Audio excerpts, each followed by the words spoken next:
ನಮ್ಮ ಮೋದಿಜಿ ಅವರು ಯಾವ್ದಾದ್ರು ರೈಲ್ವೆ ಸ್ಟೇಷನ್ ಅಲ್ಲಿ ಹೋಗಿ ಚಾ ಮಾರ್ಕೊಂಡು ಬಿದ್ದಿರ್ಬೇಕಾಗಿತ್ತು. ಮತ್ತೆ ಅಮಿತ್ ಶಾ ಅವರು ಈಗೆಲ್ಲಾನು ಬಿಟ್ಬಿಟ್ಟು ಯಾವ್ದಾದ್ರು ಗುಜರಿ ಅಂಗಡಿ ಹಾಕೊಂಡು ಬಿಸ್ನೆಸ್ ಮಾಡ್ಕೊಂಡಿರ್ಬೇಕಾಗಿತ್ತು. ಆ ವ್ಯಾಧಿ ನಮ್ಮ ಇವ್ರಿಗೆ ಅಮಿತ್ ಶಾ ಅವ್ರಿಗೆ ಮತ್ತೆ ಪ್ರಧಾನಮಂತ್ರಿಗಳಿಗೆ ಬಂದಿರೋದು. ಆ ಸಮಾನತೆಯಿಂದ ಬದುಕೋದು ಸಹ ಜನರಿಗೆ ಅದನ್ನ ನೋಡೋದನ್ನು ಸಹ ಸಹಿಸಲ್ಲ ಅಮಿತ್ ಶಾ ಅವರು. ಇಂತ ಹುಚ್ಚು ನಾಯಿಗಳು ಯಾರು ಏನೇ ಮಾತಾಡಿದ್ರು ಬಾಬಾ ಸಾಹೇಬರಿಗೆ ಏನು ಪಕ್ಕಕ್ಕೆ ಹೋಗಲ್ಲ. ಇಡೀ ದೇಶದಲ್ಲಿ ಭಾರತದ ಸಂವಿಧಾನಕ್ಕೆ ಅದರದೇ ಆಗಿರ್ತಕ್ಕಂಥ ಗೌರವ ಘನತೆ ಎಲ್ಲವೂ ಇದೆ. ನಮ್ಮ ದೇಶದಲ್ಲೇ ಅಲ್ಲ, ಪ್ರಪಂಚದಲ್ಲೇ ಸಂವಿಧಾನಕ್ಕೆ ಒಂದು ಒಳ್ಳೆಯ ಉನ್ನತವಾದ ಸ್ಥಾನಮಾನ ಇದೆ. ಡಾಕ್ಟರ್ ಭೀಮ್ರಾವ್ ಅಂಬೇಡ್ಕರ್ ಅಂತಂದ್ರೆ ಅವ್ರಿಗೆ ನಿದ್ರೆಗೆಡಿಸ್ತಕ್ಕಂಥ ಕೆಲಸ RSS ಅವ್ರಿಗೆ ಆಗ್ತಾ ಇದೆ. ಆಮೇಲೆ ಅವಾಗ ಸಂವಿಧಾನ ರಚನೆ ಮಾಡುವಾಗ್ಲೂ ಅವರು ವಿರೋಧ ಮಾಡ್ಕೊಂಡೇ ಬಂದಿದ್ರು. ಯಾವಾಗ ಸಂವಿಧಾನ ರಚನೆ ಆಯ್ತು ಅವರು ಬೇಳೆಕಾಳು ಏನು ಬೇಯಲ್ಲ ಅಂತೇಳಿ ಮನುಸ್ಮೃತಿ ಅದರಲ್ಲಿ ಏನೂ ಇಲ್ಲ ಅನ್ನೋ ದೃಷ್ಟಿಯಿಂದ ಅವರು ಅವಾಗ್ಲಿಂದಾನೇ ಕೊರಗ್ತಾ ಬಂದಿದ್ದಾರೆ. ಈಗ ಅದನ್ನ ಒಂದು ಇಟ್ಟುಕೊಂಡು ಯಾವಾಗ್ಲೂ ನೋಡಿದ್ರು ಅಂಬೇಡ್ಕರ್ ಅಂಬೇಡ್ಕರ್ ಅಂಬೇಡ್ಕರ್ ಅಂತ ವ್ಯಸನ ಆಗಿದೆಯಲ್ಲ, ಇವ್ರಿಗೆ ಅದು ಆ ವ್ಯಸನ ಆಗಿರೋದು. ಆ ವ್ಯಾಧಿ ನಮ್ಮ ಇವ್ರಿಗೆ ಅಮಿತ್ ಶಾ ಅವ್ರಿಗೆ ಮತ್ತೆ ಪ್ರಧಾನಮಂತ್ರಿಗಳಿಗೆ ಬಂದಿರೋದು. ನಿಜವಾಗ್ಲೂ ನಾನು ಪಾರ್ಲಿಮೆಂಟಲ್ಲಿ ಅವರು ನಮ್ಮ ಭಾರತ ದೇಶದ ಉನ್ನತವಾದ 2ನೇ ಸ್ಥಾನದಲ್ಲಿ ಕೂತಿದ್ದಾರಲ್ಲ ಅಮಿತ್ ಶಾ ಅವರು, ಗೃಹ ಮಂತ್ರಿಯಾಗಿ ಇಡೀ ದೇಶದ ಜನರಿಗೆ ಸಂದೇಶ ಕೊಡಕ್ಕೆ ಹೊರಟಿದಾರಲ್ಲ, ಅವರು ಕೂತಿರೋದು ಸಹ ಡಾಕ್ಟರ್ ಬಾಬಾ ಸಾಹೇಬ್ ಅಂಬೇಡ್ಕರ್ ಅವರು ಕೊಟ್ಟಿರ್ತಕ್ಕಂಥ ಸಂವಿಧಾನದಿಂದ ಅನ್ನೋದನ್ನ ಮಾತ್ರ ಮರಿಬೇಡಿ ನೀವು. ಈಗ ಪಾರ್ಲಿಮೆಂಟಲ್ಲಿ ಇಷ್ಟೊಂದು ಜನ ಹಿಂದೆಗಡೆ ಎಲ್ಲ ಕೈ ತಟ್ತಾ ಇದ್ದೀರಲ್ಲ, ಅವರೂ ಸಹ ಇಲ್ಲಿ ಸಂವಿಧಾನದ ಅಡಿನಲ್ಲಿ ಅಧಿಕಾರ ತಗೊಂಡಿದ್ದಾರೆ. ಇವತ್ತು ದೀನ ದಲಿತರಾಗಿರ್ಬೋದು, ಸಾಮಾನ್ಯ ಜನರಿಗೂ ರೀಚ್ ಆಗ್ತಕ್ಕಂಥ ಕೆಲಸ ಬಾಬಾ ಸಾಹೇಬ್ ಅವರು ಅಂಬೇಡ್ಕರ್ ಕೊಟ್ಟಿರ್ತಕ್ಕಂಥ ಸಂವಿಧಾನದಿಂದ ಮಾತ್ರ ನಾವು ಹೇಳ್ತಾ ಇದ್ದೀನಿ ನಾನು. ಆಮೇಲೆ ಈಗ ನಮ್ಮ ಪ್ರಧಾನಮಂತ್ರಿ ಮೋದಿಯವರು ಇದ್ದಾರಲ್ಲ, ಈಗ ಅವ್ರಿಗೆ ಒಂದು ಇಮ್ಮಿಡಿಯೇಟ್ ಆಗಿ ಅವ್ರನ್ನ ಅಮಿತ್ ಶಾ ಅವ್ರನ್ನ ಇದರಿಂದ ಏನು ನಾವು ಪಾರ್ಲಿಮೆಂಟಿಂದ ಅವ್ರನ್ನ ವಜಾ ಮಾಡಿ ಅವ್ರನ್ನ ಸೀಟಿಂದ ಇಳಿಸಬೇಕು ಅಂತ ನಾವು ಕೇಳ್ತಾ ಇದ್ದೀವಿ. ಯಾಕೆ ಅಂತಂದ್ರೆ ಸಂವಿಧಾನ ಅಂದ್ರೆ ಒಂದು ಶಕ್ತಿ ಇದೆ, ಸಮಾನತೆಯ ಮತ್ತೆ ಸೋದರತ್ವ ಮತ್ತೆ ಎಲ್ಲ ರೀತಿಯ ವಿದ್ಯಾಭ್ಯಾಸದ ಹಕ್ಕಾಗಿರ್ಬೋದು, ಆರ್ಥಿಕ ಹಕ್ಕಾಗಿರ್ಬೋದು, ಮತ್ತೆ ಎಲ್ಲ ರೀತಿಯ ಹಕ್ಕುಗಳನ್ನ ನಮ್ಗೆ ಬಾಬಾ ಸಾಹೇಬ್ ಅಂಬೇಡ್ಕರ್ ಸಂವಿಧಾನದಲ್ಲಿ ಕೊಡ್ತಾ ಬಂದಿದ್ದಾರೆ. ಈಗ ಸಮಾನತೆ ಹಕ್ಕು ಮತ್ತೆ ಮಹಿಳೆಯರಿಗೆ ಓಟ್ ಹಾಕುವ ಹಕ್ಕು ಆಗಿರ್ಬೋದು, ಮತ್ತೆ ನೆಕ್ಸ್ಟ್ ಈಗ ವಾರದ ರಜೆ ಏನಿದೆ ಭಾನುವಾರ ಅಂತ ರಜೆ ಘೋಷಣೆ ಮಾಡಿರೋದು ಸಂವಿಧಾನದಿಂದ ಮಾತ್ರ. ಮತ್ತೆ ನೆಕ್ಸ್ಟ್ ಈಗ ಏನ್ ಹೇಳ್ತಾ ಇದ್ದೀವಿ, ಈಗ ಅವರು ಒಂದು ಅಮಿತ್ ಶಾ ಸೀಟಲ್ಲಿ ಕುತ್ಕೊಂಡು ಸೂರ್ಯನ್ಗೆ ಉಗಿಯಕ್ ಹೋಗಿದಾರಲ್ಲ, ತನ್ನ ಮೇಲೆ ಅವರೇ ಉಕ್ಕೋತಾ ಇದ್ದಾರೆ, ಅವ್ರ ಮೇಲೇನೆ ಬೀಳುತ್ತೆ ಅದು.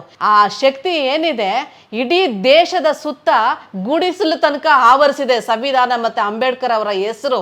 ಈಗ ಯುವ ಶಕ್ತಿ ಏನಿದೆ ಎಲ್ಲವನ್ನ ತಿಳ್ಕೊಂಡಿದ್ದಾರೆ, ಬುದ್ಧಿವಂತರಾಗಿದ್ದಾರೆ, ವಿದ್ಯಾವಂತರಾಗಿದ್ದಾರೆ. ಈ ಮೋದಿಜಿಯವರು ಒಂದು ಗಮನಿಸ್ತಾ ಇದ್ದಾರಲ್ಲ, ಇಮ್ಮಿಡಿಯೇಟ್ ಆಗಿ ಒಂದು ಅವ್ರನ್ನ ಮಂತ್ರಿ ಸ್ಥಾನದಿಂದ ವಜಾ ಮಾಡಬೇಕು ಅಂತ ನಾನು ಕೇಳ್ಕೊಳ್ತಾ ಇದ್ದೀನಿ. ಪ್ರಧಾನಮಂತ್ರಿಗಳೇ, ನೀವು ನಿಜವಾಗ್ಲೂ ದೇಶದ ಮೇಲೆ ಗೌರವ ಇದ್ರೆ, ಸಂವಿಧಾನದ ಮೇಲೆ ಗೌರವ ಇದ್ರೆ, ಅಂಬೇಡ್ಕರ್ ಮೇಲೆ ಗೌರವ ಇದ್ರೆ ಇವತ್ತೇ ನೀವು ಅಮಿತ್ ಶಾ ಅವರನ್ನ ವಜಾ ಮಾಡಬೇಕು ಅಂತೇಳಿ ನಾನು ಆಗ್ರಹ ಮಾಡ್ತಾ ಇದ್ದೀನಿ. ಮತ್ತೆ ಈಗ ನೋಡಿ, ನಾವು ಅಂಬೇಡ್ಕರ್ ಸಂವಿಧಾನ ಅಂತಂದ್ರೆ ಎಲ್ಲಾ ಗ್ರಂಥಗಳಿಗಿಂತ ಒಂದು ದೊಡ್ಡ ಗ್ರಂಥ ಬಾಬಾ ಸಾಹೇಬ್ ಅಂಬೇಡ್ಕರ್ ಕೊಟ್ಟಿರ್ತಕ್ಕಂಥ ಸಂವಿಧಾನ. ನಮ್ಗೆ ಅಂತ ಗ್ರಂಥವನ್ನ ಬರ್ದಿರ್ತಕ್ಕಂಥ ಮಹಾನ್ ವ್ಯಕ್ತಿಯನ್ನ ಹೀನಾಯವಾಗಿ ಕರಿತಾ ಇದ್ದೀರಲ್ಲ, ಅಂಬೇಡ್ಕರ್ ಅಂಬೇಡ್ಕರ್ ಅಂಬೇಡ್ಕರ್ ಅಂತ ನಿಮಗೆ ವ್ಯಸನ ಆಗಿದೆ ಅಮಿತ್ ಶಾ ಅವರೇ. ನಿಮ್ಗೆ ಮಾನ ಮರ್ಯಾದೆ ಏನಾದರೂ ಇದ್ರೆ ನಿಜವಾಗ್ಲೂ ತಕ್ಷಣ ಇಳಿದು ಬನ್ನಿ ಈಚೆಗೆ. ಇಲ್ಲ ಅಂತಂದ್ರೆ ನಾವು ಜನ ಬುದ್ಧಿ ಕಲಿಸ್ಬೇಕಾಗಿರ್ತಕ್ಕಂಥ ಕೆಲಸ ಮಾಡ್ಬೇಕಾಗತ್ತೆ ಅಂತ ನಾವು ಈ ಮೂಲಕ ಹೇಳ್ತಾ ಇದ್ದೀನಿ. ಮೇಲ್ ಮಟ್ಟಕ್ಕೆ ಮಾತ್ರ ಅವರು ಅಂಬೇಡ್ಕರ್ದು, ಒಳಗಡೆ ಮಾತ್ರ ಮೈಯೆಲ್ಲ ವಿಷ ಇದೆ ಅವ್ರಿಗೆ. RSS ಇದಾರಲ್ಲ, ಈ RSS ಗೋಲ್ವಾರ್ಕರ್ ಮತ್ತೆ ಇವರೆಲ್ಲ ಇದಾರಲ್ಲ RSS ಅವರೆಲ್ಲ ಸಂವಿಧಾನ ವಿರೋಧಿಗಳೇನೆ. ಮತ್ತೆ ಏನ್ ಮಾಡ್ತಿದ್ದಾರೆ ನಾವೇ ನೋಡ್ದಂಗೆ. ಅಂಬೇಡ್ಕರ್ ಫೋಟೋ ಸಹ BJP ಸರ್ಕಾರ ಇದ್ದಾಗ ಇಟ್ಟಿರ್ಲಿಲ್ಲ.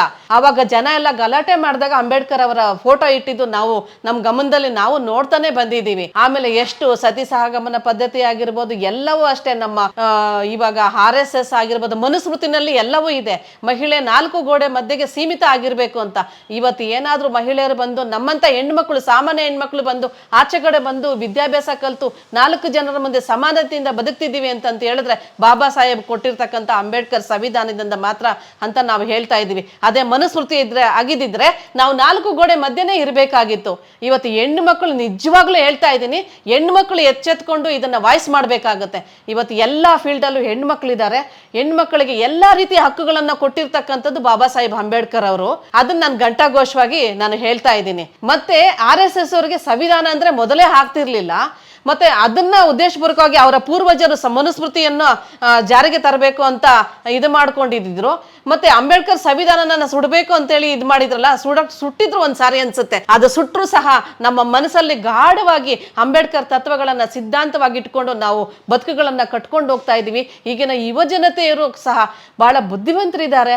ಅವರೆಲ್ಲರೂ ಅಷ್ಟೇ ತಮ್ಮ ತತ್ವ ಸಿದ್ಧಾಂತಗಳನ್ನ ಅಳವಡಿಸ್ಕೊಂಡು ತಮ್ಮ ಜೀವನದಲ್ಲಿ ಅಳವಡಿಸ್ಕೊಂಡು ಬಾಬಾ ಸಾಹೇಬ್ ಅಂಬೇಡ್ಕರನ್ನ ಉಳಿಸ್ಕೊಂಡು ನಾವು ಹೋಗ್ತೀವಿ ಅಂತೇಳಿ ಈ ಮೂಲಕ ನಾನು ಹೇಳ್ತಾ ಇದ್ದೀನಿ. ಅವ್ರದ್ದು ಹಿಡನ್ ಅಜೆಂಡಾ ಬಂದ್ಬಿಟ್ಟು ಸಂವಿಧಾನನ ಯಾವುದೇ ಕಾರಣಕ್ಕೂ ಇರಬಾರ್ದು, ಸಂವಿಧಾನನ ನಾವು ಹಂತವಾಗಿ ನಾವು ಸಂವಿಧಾನನ ಮುಳುಗಿಸ್ಬೇಕು, ಮನುಸ್ಮೃತಿನ ತರೋದಿಕ್ಕೆ ಜಾರಿಗೆ ತರೋದಿಕ್ಕೆ ಇವ್ರು ಪ್ಲಾನ್ಡ್ ಆಗಿ ಮಾಡ್ತಿರ್ತಕ್ಕಂಥ ಇದು ಕುಚಿಯಷ್ಟೇ ಅಂತ ನಾನು ಹೇಳ್ತಾ ಇದ್ದೀನಿ. ಅವ್ರಿಗೊಂದು ದೊಡ್ಡ ವ್ಯಸನ ಆಗ್ಬಿಟ್ಟಿದೆ, ಅವ್ರಿಗೊಂದು ದೊಡ್ಡ ಕಾಯಿಲೆ ಅಂತಾನೆ ಹೇಳ್ಬೋದು. ಅದನ್ನ ಹೆಂಗೆ ಅಂತಂದ್ರೆ ಸಂವಿಧಾನ ಅಂದ್ರೆ ಒಂದು ಭಯ ಬೀಳ್ತಾ ಇದ್ದಾರೆ ಅವ್ರಿಗೆ. ಇವಾಗ ಸಂವಿಧಾನ ಅಂದ್ರೆ ಏನೋ ಒಂಥರ ಆತಂಕ ಮೂಡಿಸ್ತಕ್ಕಂಥ, ಈಗ ಮೇಲು ಕೀಳು ಎಲ್ಲವೂ ಇದೆ ಮನುಸ್ಮೃತಿನಲ್ಲಿ. ಅದೇ ಸಂವಿಧಾನದಲ್ಲಿ ಮೇಲು ಕೀಳನ್ನೋ ಒಂದು ಇಲ್ದೇನೆ ಸಮಾನತೆಯಿಂದ ಎಲ್ಲರನ್ನು ಸಮಾನತೆಯಿಂದ ನೋಡ್ತಕ್ಕಂಥ ಒಂದು ಯಾವ್ದಾದ್ರು ಇದ್ರೆ ಅದು ಸಂವಿಧಾನದಲ್ಲಿ ಮಾತ್ರ ಅಂತ ಹೇಳ್ತಾ ಇದ್ದೀನಿ. ಆ ಸಮಾನತೆಯಿಂದ ಬದುಕೋದು ಸಹ ಜನರಿಗೆ ಅದನ್ನ ನೋಡೋದನ್ನು ಸಹ ಸಹಿಸಲ್ಲ ಅಮಿತ್ ಶಾ ಅವರು. ಅದರಿಂದ ಅವ್ರು ಈ ತರ ಮಾಡ್ತಿದ್ದಾರೆ. ಈಗ ನಮ್ಮ ಭಾರತ ದೇಶ ಪ್ರಜೆಗಳಿಂದ ಪ್ರಜೆಗಳಿಗಾಗಿ ಪ್ರಜೆಗಳಿಗೋಸ್ಕರ ಆಳ್ವಿಕೆ ಮಾಡ್ತಕ್ಕಂಥ ಸರ್ಕಾರ ಇದು ಅಂಬೇಡ್ಕರ್ ಕೊಟ್ಟಿರ್ತಕ್ಕಂಥ ಸಂವಿಧಾನದಲ್ಲಿ ಮಾತ್ರ ಸಾಧ್ಯ ಆಗೋದು. ಅದೇ ಮನುಸ್ಮೃತಿಲಿ ಆಗಿದ್ರೆ ಮೇಲು ಕೀಳು ಎಲ್ಲವೂ ಇರ್ತಾ ಇತ್ತು. ಒಂದು ಪಕ್ಷ ಈ ಸಂವಿಧಾನದಲ್ಲಿ ಏನಾದರೂ ಅವರು ಅಳವಡಿಸ್ಕೊಂಡಿಲ್ಲ ಅಂತಂದಿದ್ರೆ ನಮ್ಮ ಮೋದಿಜಿ ಅವರು ಯಾವುದಾದ್ರೂ ರೈಲ್ವೆ ಸ್ಟೇಷನಲ್ಲಿ ಹೋಗಿ ಚಾ ಮಾರ್ಕೊಂಡು ಬಿದ್ದಿರ್ಬೇಕಾಗಿತ್ತು. ಮತ್ತೆ ಅಮಿತ್ ಶಾ ಅವರು ಈಗೆಲ್ಲಾನು ಬಿಟ್ಬಿಟ್ಟು ಯಾವ್ದಾದ್ರು ಗುಜರಿ ಅಂಗಡಿ ಹಾಕೊಂಡು ಬಿಸ್ನೆಸ್ ಮಾಡ್ಕೊಂಡಿರ್ಬೇಕಾಗಿತ್ತು. ಇಂಥ ಈ ಹೀನಾಯ ಮನುಷ್ಯತ್ವ ಇರ್ತಕ್ಕಂಥ ಮನಸ್ಥಿತಿಗಳು, ಮಾನ ಮರ್ಯಾದೆ ಏನಿಲ್ಲ, ಕೂಡಲೇ ಆ ಸೀಟಿಂದ ಇಳಿಬೇಕು ಅಂತೇಳಿ ನಾವು ಹೇಳ್ತಾ ಇದ್ದೀನಿ. ಇಲ್ಲ, ಖಂಡಿತವಾಗಲೂ ಯಾರೇ ಬಂದರೂ ಸಂವಿಧಾನನ ಮುಟ್ಲಿಕ್ಕೂ ಆಗಲ್ಲ, ಅಂಬೇಡ್ಕರ್ ಅವರ ಹೆಸರನ್ನ ಅಳಿಸ್ಲಿಕ್ಕೂ ಆಗಲ್ಲ.